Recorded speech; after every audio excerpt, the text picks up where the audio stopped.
everyone, and thank you for watching my videos. In this video, we're going to talk about a chart pattern that we will see in many Forex charts.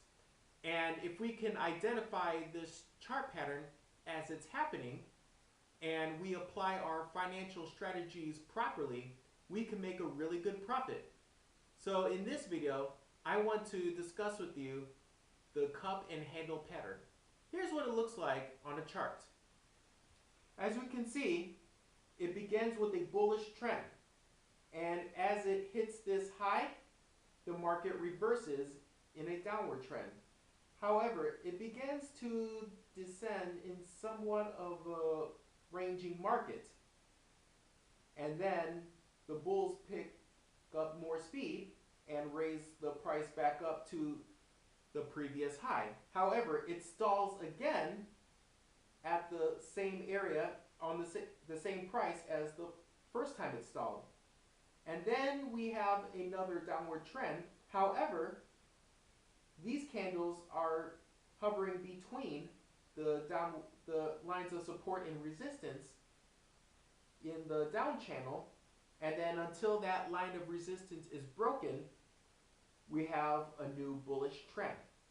So as we can see, the cup which is represented by this U-shaped line, and as you can see, we have a perfect semicircle, well, almost perfect semicircle, and the handle, which is represented by the down channel.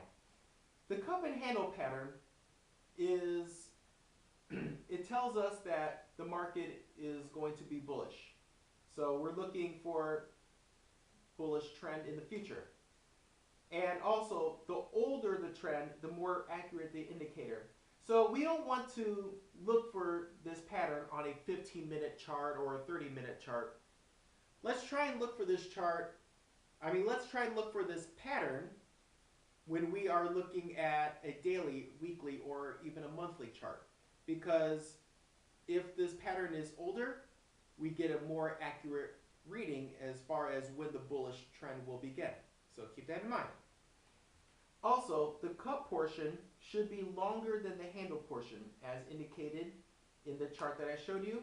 And the bottom portion of the round cup should retrace about 30 or 50% of the previous high, as also indicated in the chart that I showed you. And one more thing, the volume should decrease with the price and increase as the price returns to the previous high.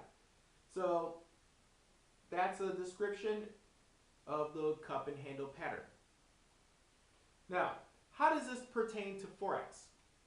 Well, it happens very slowly. So if you're a day trader, maybe the information in this video is not for you. But if you're the type of person that opens a position and keeps it open for weeks, months at an end, then you do want to pay attention to what I say in this video. Now, the T-cup. After a stall in the upward trend, a sell-off occurs, but the amount of the sell-off decreases and buyers start buying at a price that is more attractive and stalls again.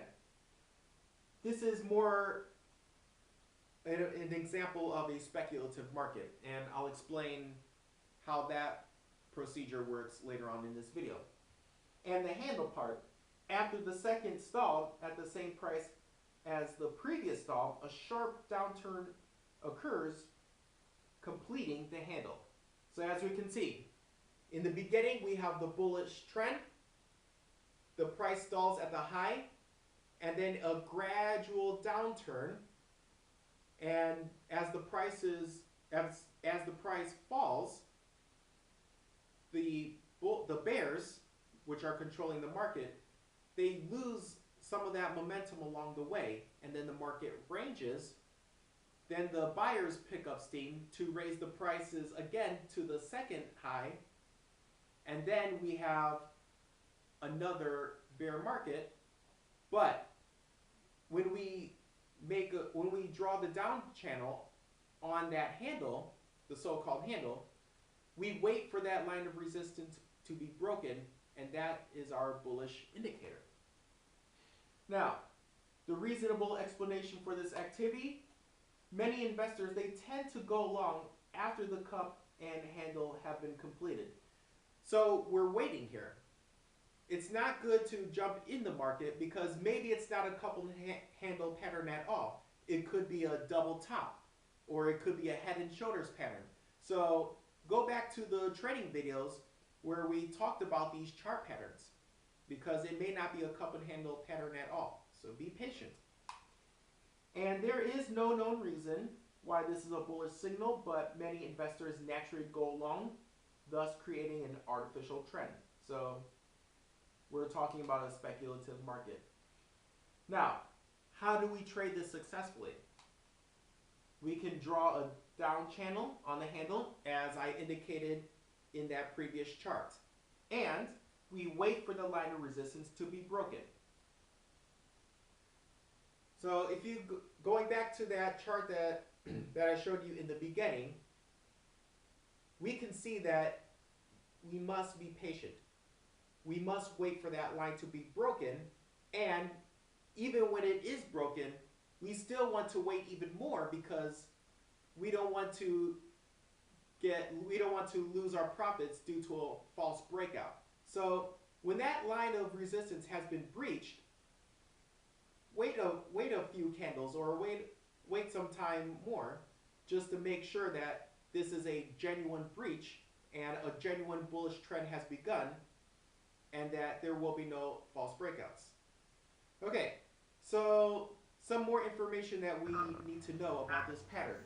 We need to know that the bottom should be round, not V-shaped. And also the cup should not be too steep. So if you look at many teacups, if you notice that most teacups, they're not tall. They are round shaped or oval shaped, and they do fit nicely into a cube. So we don't want a tall drinking glass, so keep that in mind as well. And also, the older the trend is, the less reliable it is. So we don't want, now as I mentioned before, we don't want to use the cup and handle pattern while we're day trading. And also, if the cup and handle pattern was created too long, then we don't want to trade on that pattern as well. So I don't want to confuse you. So just keep this in mind. If the cup and handle pattern is formed too quickly, not good. If the cup and handle pattern has taken too long to form, not good. And also, investors, they can make a small profit as the cup is being completed. So if you sense that a cup and handle pattern is imminent, you can make some profit by shorting the pair. But also be careful, because you are taking a big risk as well. And after the teacup is completed, investors can also profit by shorting the pair in order to create the handle. And artificial demand plays a heavy role in the making of this trend. So again, the reason why I bring up artificial demand is because millions of investors around the world are looking at the same charts that you're looking at. And they have the same mindset. Most of them have the same mindset that you have. So when they see a bullish indicator, they're going to go long. And you need to think about that, because we can make serious profits on artificial trend. So in closing, I just want to say that there are many different patterns, and in the trading videos, I showed you some of the common ones. But what I'm going to do in future videos is that I'm going to show you many more patterns, and I'm going to give you some more details as far as making trades successfully when we see these patterns. But like with all patterns that we're training on, we don't want to enter the market so quickly if we are not too familiar with the pattern. Take some time to study the patterns. Take some time to see what happens when we see the patterns, and also pay attention to the news so we can understand why we have these patterns, and record these in your trading journal so we have this knowledge from the past that we can pass on when we make future trades. Thank you for watching this video and good trading.